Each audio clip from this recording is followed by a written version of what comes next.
Okay, and we are on air. I'm over here packing my bowl. Oh, that's hilarious. Not really. Not really, but it's funny. And if you're only listening to this on audio, I guess that leaves the mystery. That leaves the mystery, yeah. Yeah. Yeah, you'll have to look on the video to see what he's talking about. Yeah. He does have a lighter. There we go. He just lit something, so. Somebody's got to smoke it up in here. So we're going to get into the White Sands incident by Dr. Daniel W. Fry. Yep. The book, we went through the introduction. That was 2 or 3 shows. And we went through chapter 1. I think that was 2 shows. So now we're going to go to chapter 2, and this is where the story. This will be 10 shows. Yeah. That's my name. My name is 10 Show. Yeah, 10 Show, yeah. You're a kung fu acrobatist. Yeah. and a samurai. Yeah, and a samurai that spent 7 years as a Tibetan monk. Yeah, 10 Show. Great name. It's awesome. But this book, The White Sands Incident, we may be at episode 111 by the time we get done, but it'll be fine. I don't want to say it's prolific. It's prolific. Oh, yeah. These statements in here are just like, oh, yeah. The philosophy, don't skip. Go back, at least listen to the premise of the book, which is in the introduction. Yep. And you'll get the philosophy of what is happening. This is more than just a incident with a UFO and a voice. Yeah, and by the way, Wikipedia's wrong. It's not an abduction. So I wish I had the ability to edit Wikipedia. I don't even know who to do it. A correction to them. The hell? I thought it was like they asked money from me yesterday. Sometimes I send them like I always give them $3. like $3. Yeah, see? Yeah. There we go. So I take a ride in the Flying Saucer, chapter 2. Okay, rip it up. He says this.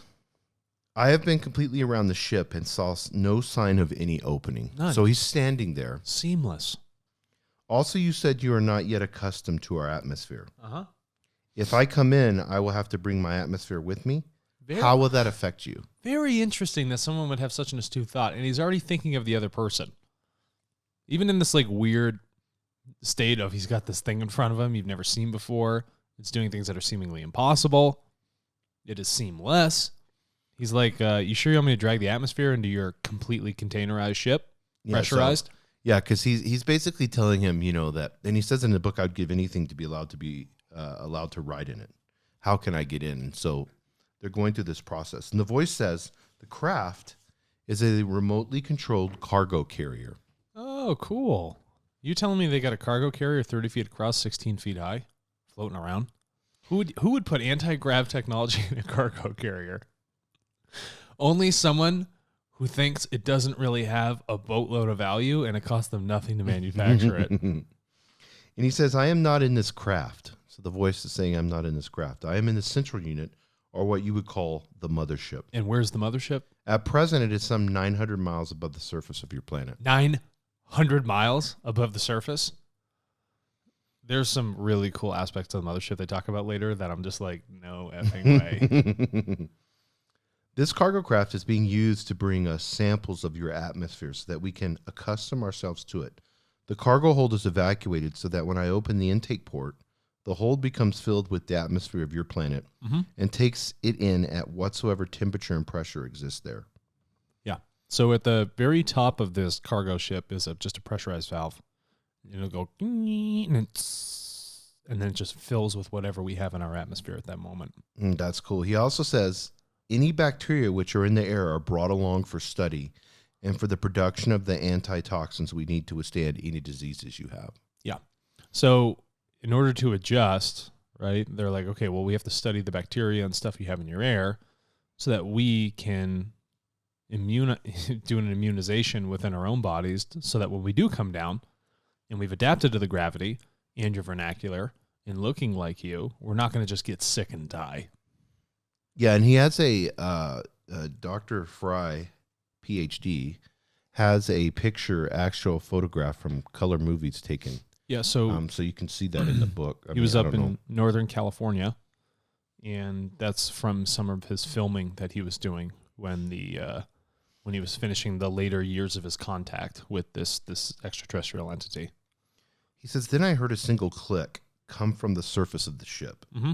A small but sharp click, such as might have come from the operation of a single arm relay or a small solenoid. Mm-hmm. Do you know what a solenoid is? Mm-hmm. Well, if anyone doesn't know, solenoid, you send an electrical charge through a mechanical object, and it causes it to trigger and then essentially shift out of place. That's what a solenoid is doing. Electrical current causes a shift. Well, don't they have them in like refrigerator doors or freezer doors and Furnaces? Well, I mean, it's like in a wash machine, right? When it locks the I think they have solenoids in some old cars, stuff like that. Yeah, tons of them. And then it also has a picture, which is really cool, of the inside of a spaceship, as he describes. So that inside of that spaceship, it was really funny. I'm like, why does that look so simple? And then I keep thinking to myself, the more advanced you become, stuff doesn't have to continually get more complex, does it? No, things simplify over time. Exactly. People are like, a child must have drawn that. Well, first of all, before we get into where that was drawn, simplicity begets simplicity. Complexity begets complexity. If I'm extremely evolved and I found the simplicity within answers and certain truths, I'm going to carry over what I've learned in my own evolution to the way I design things too. Why do you think Teslas, frankly, look so simple when you sit inside of them? It's a more evolved car. It's got one screen and a wheel, and you sit in the seat. That's all it needs to do. It doesn't need to have tons of buttons, knobs for your air conditioning, make it look like a Porsche where it's like I'm like in a flight simulator system or whatever's going on. None of that's even necessary. Plus, it's remotely controlled. You don't have to have knobs, tools, dials. All you got to do is something that powers it and a place to sit. But this image right here that you're seeing was telepathically sent to him while he was inside the ship.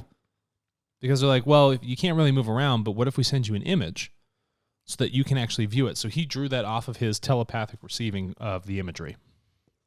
And he said that when it move sideways, disappear into the wall of the hole, leaving an oval-shaped opening about 5 feet in height and 3 feet wide, which I thought was interesting. So it was 5 by 3 is the opening. Yeah. So did they ever give their size? No, Jason, you need to consider something here because I had that same exact thought. Remember they said it's at a 45-degree angle, almost the bottom of it? Mm-hmm. It doesn't have to be totally straight up. You're not walking straight through. You're essentially stepping up and into. So it doesn't. You can make it, honestly, 3 feet by 3 feet because you're stepping up into it. Oh, I see what you're saying. Yeah. Consider that just the wall that you're walking into. Oh, yeah. Is that making sense now? Yeah. It's like when I was on the Navy ships, they were so steep. The stairwells they were all aluminum and really steep. And then you go into bulkheads or whatever. Yeah. So they were, almost shoulder width apart. Correct. Because you're just going straight up. But it didn't matter that it was super tall? No, because you're essentially going straight through it. So we could, especially you could walk right I could walk right into this craft. Yeah. And if it's 16 feet high, judging by the base of the craft, I could actually stand there because I'd have about 2 feet of head clearance. Yeah, so it's perfect because you're 14 feet tall. Because I'm 14 feet on a good day. Could you imagine? I'd run so fast. I know. Oh, yeah. What do you do? I hunt animals with my bare hands. Funny? Isn't it funny how our bodies react to certain circumstances? Like you have those diseases that cause people to be giants or dwarfs or whatever. Right. And then the body biologically acts in this weird way, and so it creates like their face may look different, or like what I mean, or they'll have bone issues. I went into the speaking of that, I went into the Mutters Museum in Philadelphia, and they have a case with someone who was a giant. They had giant's disease in every way, shape, or form, and had the skeletal structure, but it was still had like scoliosis. It was all jacked up, and they had a dwarf standing right next to it, and it just shows the two different disparities on both ends of the spectrum for what can happen genetically to cause these differences. Well, I watched that whole History Channel of the giants. They had several seasons of that. That's different. With the bones. Those you have a disease of giants. Right. And then you had actual giants. And then you have actual giants where it's not a genetic issue. That's just what they are. Yeah, the Bible is very specific. The Bible says, and this is interesting, so I think it was just an explanation to understand it. The Bible says that they were Nephilim, which was, bad angels. But they were basically... What the Bible's telling me when I read it was they're alien hybrids. Yeah, they were an alien hybrid. They were pushed from the hills of Ohio further west. Yeah, Abraham Lincoln studied them pretty heavily. Bro, I literally just pulled up the thing and I typed in Abraham Lincoln speaks on ancient giants. I telepathically connect with you, and I also know exactly what you're looking at the screen at all times. Yeah, he says that crazy porn you were looking at last night, bro, was not cool. It's giant porn. I'm pretty sure they have that. Dude, they have literally everything. They have everything under the sun. Depends on how sick you want to be.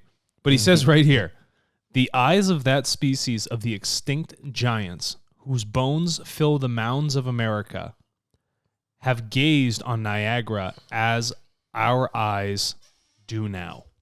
So there, if you go through the lower part of the state of Ohio, there's Indian burial mounds. Mm-hmm. Now the Indians, Native American burial ground, they buried themselves on top. Mm-hmm. But underneath them, under the large part of the mound, right. it's actually many, many giants' bones that sit underneath. That's so cool. And then in other parts of like the United Kingdom, many people in the late 1800s would go out with like a shovel, like and all their like done up gear and their parasols and shit like that, and they're like literally going giant bone hunting. They used to do it for fun. They just raid graves all day long.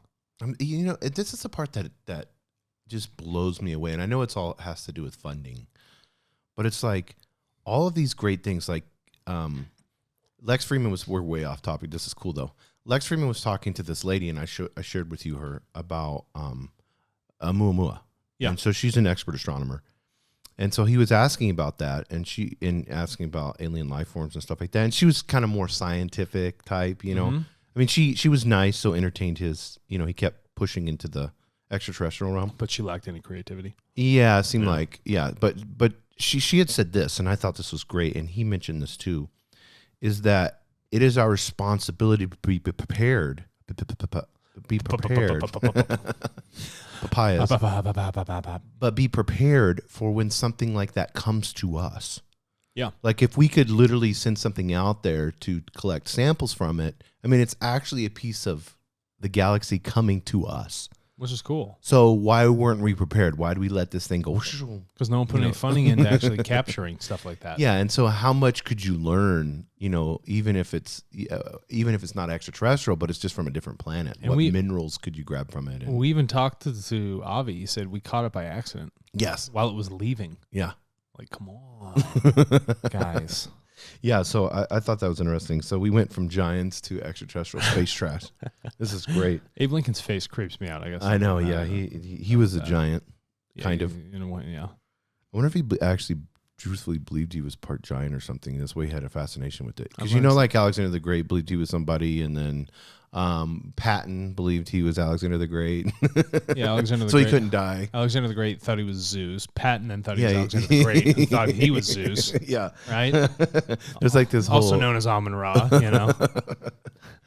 That sounds like a great like vegan spread you put on a sandwich. Amun-Ra? Yeah, Amun-Ra. Yeah, almond. I use Amun-Ra. Yeah, how funny would that logo be? Can you put some almond raw on my toast? Almonds. Yeah, sun-kissed almonds, and we have them real raw. Yeah, exactly. Yeah, I could see that. Chopped up and put in a honey paste. Ooh, honey almonds. The compartment into which I was looking occupied only a small... We're going back to the book. Mm-hmm. Only a small portion of the interior of the ship. It was a room about 9 feet deep and 7 feet wide, with the floor about 16 inches above the ground and the ceiling slightly over 6 feet above the floor. Okay, so 7.5 feet high in total from the actual base of the craft. I could put my arms out and spin in this pocketed area. There's enough for me to spin around. And there was, 4 chairs there? Yeah, the walls were slightly curved, and the intersections of the walls were beveled so that there were no sharp angles or corners. How cool is bevel? You always talk about this. I say this. Energy does not work with hard angles. Why do you think you and I sit around a round table? Why is my laptop screen square? Engineers think it's efficient. I think it's a ridiculous way to show an image. You need those 1950s TVs that were circle. Yeah. Do I have square eyes? Yeah. No, I don't. I have no square eyes. I wonder. Make me an almond-shaped laptop. Yeah. Oh, I bet they have one. That'd be cool. Yeah. Oh, yeah. Could you imagine that? Yeah. I know I know they take like old equipment, like old TVs and old hi-fi equipment, stuff like that, and then update everything inside, but keep the. Are you serious? So they have those circle TVs, But they're so small, though. Yeah, but I can get them like ultra high def. Yeah. Oh man, I'd be all People over do that. shit like that, bro. It's really cool. Like the hi-fi systems and stuff. You gotta send that to me, dude. They take all that old. I'm into all that stuff. You keep all this cool stuff yourself. You don't even share with me. You share with me on air. And by the time the episode's over, I've forgotten about it. Yeah, I'll send you a link. I already bug you enough. So the room contained 4 seats. They look much like our modern body contour chairs, except they were somewhat smaller than the ones to which we are accustomed. So, because I'm trying to get an idea of these beings like little graylings. Are they small? No. Think about it. You got a chair, right? Go to REI. Right. You know, they have those really nice compact folding chairs. Yes. Does it have to be huge all the way up your back to support you? Oh, yeah. No, it doesn't. Yeah. It becomes unnecessary. Jason, they do nothing that creates waste. You do not create something larger than it needs to be. Yeah. So you wouldn't have like an overly plush couch. Yeah, just because the chair it has a small back does not mean that like tiny little 3-finger gray guys. Yeah, you know what I mean? Yeah. I see what you're saying. Yeah. Isn't that funny how our mind goes towards that way? Correct. In our consumption and waste. The seats faced the opening in which I was standing and were arranged in 2 rows of 2 each in the center of the room. So it's like theater seating. Yeah, it's just 1, 2, 3, 4. This left an aisle between the seats in either wall. In the center of the rear wall, where it joined the ceiling, there was a box or cabinet with a tube and lens, which resembled a small motion picture projector. Which is kind of neat. Is that imagine there was like a camera lens back there coming out of a tube, and I'll explain the physics of what goes on with that later. But this is really neat how he's taking the time to observe the inside of this ship. Yeah, he's a scientist, and this is what he does. He's like, living, so it's perfect. And so you got to be thinking, okay, the chairs are facing this way. A lens is over here behind the seats facing this way. Is it a movie theater setup like you're talking about? Yeah, and he said there's no visible film spools on any other moving parts that were visible. Light was coming from this lens, but he talks about it being a different type of light. Yeah, it's bright, but diffused enough so that it lights up the inside of the actual cabin that he's walking into. So it's like I can look at it. Like right now we got these hot lamps on us. I can't stare at them. But this light creates plenty of light, but it's completely diffused. It's actually gentle to look at. Yeah, and the voice said, I said before it's plain, but you'll find the seat comfortable. And he said, step in and take a seat if you wish to ride. We don't have too much time. I thought that was interesting, how this voice said that they don't have that much time. The reason they say that is there is a one in New Mexico. We have had some of the finest radar technology for tracking for a while. And this thing's exposed. He's literally walking into it. It's sitting out there. They also have to be like, okay, if you're going to take a ride in this thing, we don't want to do it in the middle of broad daylight. That'll bring more attention. And on top of that, this craft has a specific charge. So we think you got to recharge your batteries, right? Mm-hmm. Well, if it's hanging out here doing all this stuff, it's only got so long before it can hang out. That makes sense. And we'll get into it. Keep going. Yes. So the door closes, and he thinks he's in a trap. He's like, "Oh no!" Wouldn't you be? If you sit, the voice is like, "Come sit," and you go, "Tss." Yeah, and the thing closes. You're like, "Oh shit, this is not good." This was the interesting part. Oh no! That's what I said. I made a mistake. Shit! I should have stayed outside. I would probably go inside too, though. What if they just start shaking the craft back and forth, and it's just like flying his body around? Yeah. You're done. Goodbye. You get, and next thing you know, your body's next to like some cattle mutilation. Dr. Daniel Fry's eyeballs were cut out with lasers. Yeah. You just never know. The voice says, "Where would you like to go?" This time it did not seem to be coming from beside me, but rather from all around me, as though I were hearing words which I myself was speaking. Mm-hmm. Explain that. Imagine if you walked into a room and the walls were the speaker. Think about that. Could you imagine how nice the audio in that room would be? Typically when we talk right now, something is capturing, absorbing, like this microphone, or the walls, they absorb our sound. But imagine if all of those external structures were actually emitting the sound itself. you'd have perfect clarity. Nothing would ever be lost. It's essentially enveloping the body in noise. It's frankly quite amazing. That's pretty crazy. Yeah. And the beautiful part about it, think about it acoustically. The whole place is beveled that he's sitting in. Have you ever walked into some science museums or like they have those cones? Yes. And you're way over there and you're talking to it and you can hear the whisper of somebody, but just because of the shape over distance makes it sound like you're just living in it. This is the cool part. He says, I don't know how far you can take me in the time you have. I replied, and since this compartment has no windows, it won't matter which way we go, as I won't be able to see anything. All right, shit's about to get out of control. Yeah. He's stating very good questions. Yeah, and then very logical. Yeah. Sound reasoning and logic. Here we go. Sound reasoning. The voice says, you will be able to see at least as much as you could see from any vehicle in the air at night. Mm-hmm. If you would like a suggestion, we can take you over New York City and return you here in about 30 minutes from New Mexico to New York City. Hauling ass. Hauling ass. Now, I remind you, if you go back to the previous episodes, you'd be like, you can't do that. Too much air friction, the amount of speed, acceleration, all this other stuff. All the physics of thrust that we currently deal with and air friction. Bullshit. Wouldn't happen. Well, let's get into it. Jason? This is interesting. The voice is likes New York City. Listen to this part. Yeah. The light pattern of New York City at night from about 20 miles up has always been to us. I'm sorry. One of the most. I'm sorry. How many miles up? 20 miles. 20 miles up. Hanging, bro. Why? Because as the light goes through the atmosphere, it's going to twinkle, much like when we look at the stars. So the structure, the geometric structure of New York City plus the twinkling probably makes it look just absolutely majestic. I can imagine. It's like Joe Rogan was talking about the other day how he went to that Hawaiian observatory up on the mountains. Yeah. And the whole island is diffused. They purposely diffuse the lights on the whole island so that there's no light. And he was showing pictures of what it looks like because you have to go through the clouds to get up to the top of the mountain at that observatory. Those pictures, bro, you literally look like on a clear night. He happened to have a clear night when he went there, and he was like, it's like the most awe-inspiring thing. He says like you feel like you're in space, like you can see the Milky Way and everything. Yeah, I love that. It's just like, and then because they took pictures, photographers. Are you saying this and me, man? I have goosebumps, dude. It's like, I mean, I forgot the observatory, but we'll have to put a picture up on the thing eventually. But he said this: to New York and back in 30 minutes. I said that's 8,000 miles per hour. How can you produce energies of that order on a craft like this? And how can I stand the acceleration? You don't even have seat belts on these seats. So this dude, he's typical scientist. Safety conscious. PhD, Yeah, he's like, the U.S. highway did the math traffic real safety, I don't think it's got a 5-star rating. This is... This is great. Sit into the seat. Remember the old test back then where the guy strapped himself on the front of the rocket?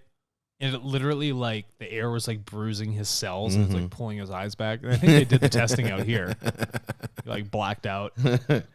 You won't feel any ill effects from the acceleration, was the reply. In fact, you won't feel the acceleration at all.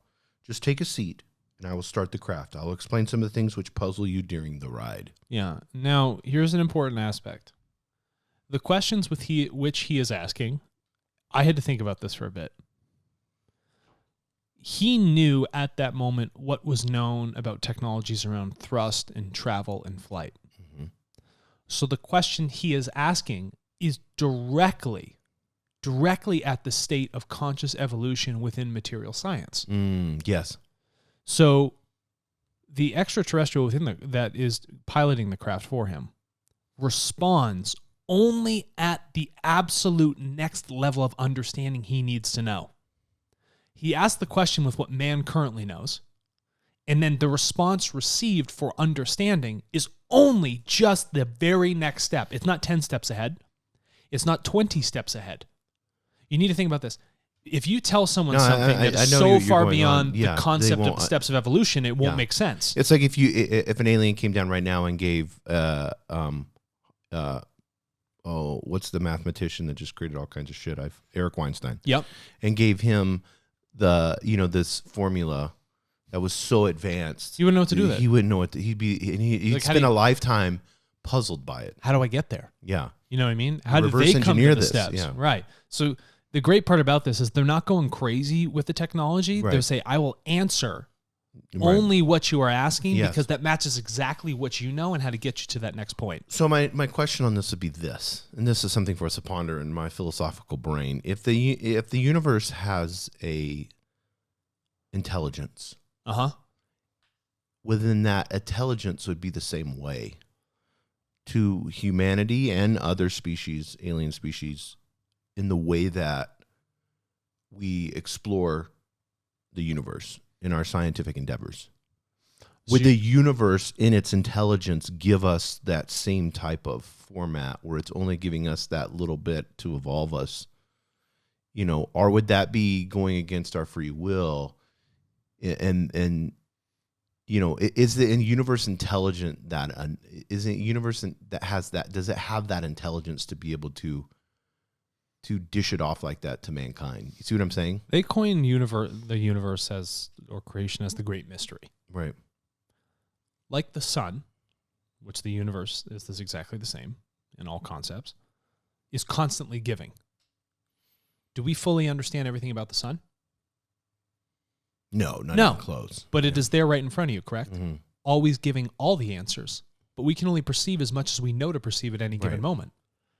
So there's no difference for the universe for when it chooses to give. It's our question of when do we choose to perceive? Yeah, I see what you're saying. Yeah. So it is giving all the answers all the time. Yeah. I get that. And so it is just a matter of us with our sound reasoning, logic, and deducting and all that stuff to figure the shit out. Does that make sense? Yeah. The puzzle pieces are all laid out on the table before us. Yeah. Do we see the picture though? Yeah, exactly. No, we've only been looking at bits question. and pieces. Yeah.